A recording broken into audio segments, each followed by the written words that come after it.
कौन है हनुमान जी की पत्नी, क्यों नहीं लेता कोई उनका नाम। दोस्तों, क्या आप जानते हैं हनुमान जी की पत्नी भी थी। क्या हुआ, चौंक गए? अरे चौंके नहीं, क्योंकि आपने बिल्कुल सही सुना। आज हम आपको हनुमान जी के जीवन से जुड़ा वो रहस्य बताएंगे जो शायद ही आपने कभी सुना होगा। वो रहस्य है उनकी पत्नी का।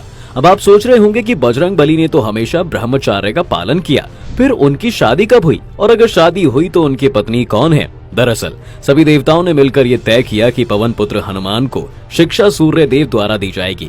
यानी कि हनुमान जी को ज्ञान प्राप्त करने के लिए भगवान सूर्य के पास भेजा गया और सूर्य देव राम भक्त हनुमान के गुरु कहलाए। सबसे पहले सूर्य देव ने हनुमान जी को संस्कारों का सारा ज्ञान दिया। इसके अलावा भगवान सूर्य 9 तरह की दिव्य विद्या जानते थे और एक के बाद एक उन्होंने इन्हें 9 विद्याओं का ज्ञान भी मारुति को देना शुरू कर दिया। समय बीतने के साथ साथ सूर्य देव हनुमान जी को 5 विद्याएं सिखा चुके थे, लेकिन जब बाकी 4 विद्याओं की बारी आई तो वो संकोच करने लगे। उन्हें समझ नहीं आ रहा था कि वो बाकी की 4 विद्याएं बजरंगबली को कैसे सिखाएं।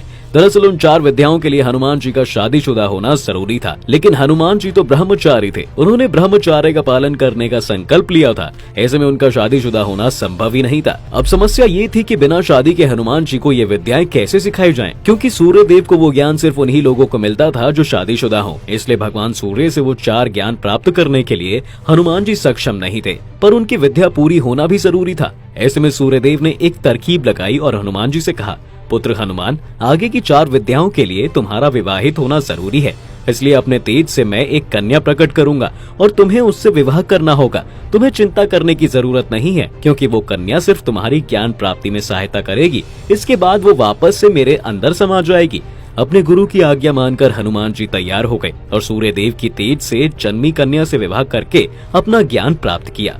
हनुमान जी के ज्ञान प्राप्त करते ही वो कन्या वापस भगवान सूर्य में समा गई। इस तरह से बजरंगबली का विवाह भी हो गया और वो ब्रह्मचारी भी कहलाए। साथ ही उन्हें भगवान सूर्य से बची हुई 4 विद्याओं का ज्ञान भी प्राप्त हो गया। वैसे आपको बता दें, जिस कन्या से बजरंगबली का विवाह हुआ उसका नाम सुवज्रला था, जो कुछ समय के लिए मारुति की पत्नी बनी थी। क्योंकि सुवज्रला सूर्यदेव के तेज से जन्मी थी, इसलिए सूर्यदेव उनके पिता और हनुमान जी के ससुर भी कहलाए। यानी कि भगवान सूर्यदेव पवन पुत्र के गुरु होने के साथ साथ ससुर भी हैं। वैसे दोस्तों, पवन पुत्र हनुमान जी के जीवन से जुड़ी एक बात ऐसी है जिस पर काफी प्रश्न उठाए जाते हैं। कहा जाता है कि हनुमान जी गदाधारी नहीं थे। माना कि आज हम उनकी जो मूर्ति देखते हैं उसमें वो गदा लिए रहते हैं, पर कहते हैं वो गदा हमेशा से उनके पास नहीं थी। आखिर क्या है पूरा सच? दरअसल आमतौर पर हम सभी हनुमान जी की जो तस्वीरें और मूर्तियां देखते हैं उनमें वो हमेशा अपने बाएं हाथ में गदा धारण किए हुए ही रहते हैं। लेकिन आपको बता दें, हनुमान जी के पास गदा हमेशा रहती तो है, लेकिन वो इसे हमेशा धारण नहीं किए होते हैं। इसका मतलब है कि कठिन परिस्थितियों में दुष्टों का नाश करने के लिए ही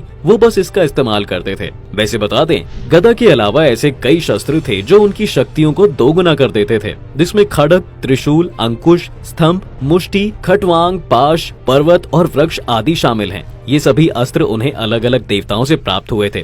पौराणिक कथाओं की माने तो दोस्तों, राम भक्त हनुमान को उनकी ये गदा रावण के सौतेले भाई यानी कि कुबेर ने दी थी। और जिस प्रकार हनुमान जी अपने शरीर के आकार को घटा बढ़ा सकते थे, उसी प्रकार उनकी गदा का आकार भी छोटा बड़ा हो सकता था। इसके अलावा सूर्यदेव ने बजरंगबली को अपने तेज का 100वां अंश दिया था। यही कारण है कि बड़े से बड़ा कुशल वक्ता भी हनुमान जी के सामने नहीं टिक पाया। मृत्यु के देवता भगवान यम ने भी हनुमान जी को ये वरदान दिया था कि वे कभी भी यम का शिकार नहीं होंगे। यही वजह है कि हनुमान जी को हमेशा अजय अमर कहा जाता है। दोस्तों, आपको ये वीडियो कैसे लगा हमें जरूर बताएं और कमेंट में जय बजरंगबली लिखना बिल्कुल ना भूलें। साथ ही इस वीडियो को अपने सगे संबंधियों के साथ जरूर शेयर करें।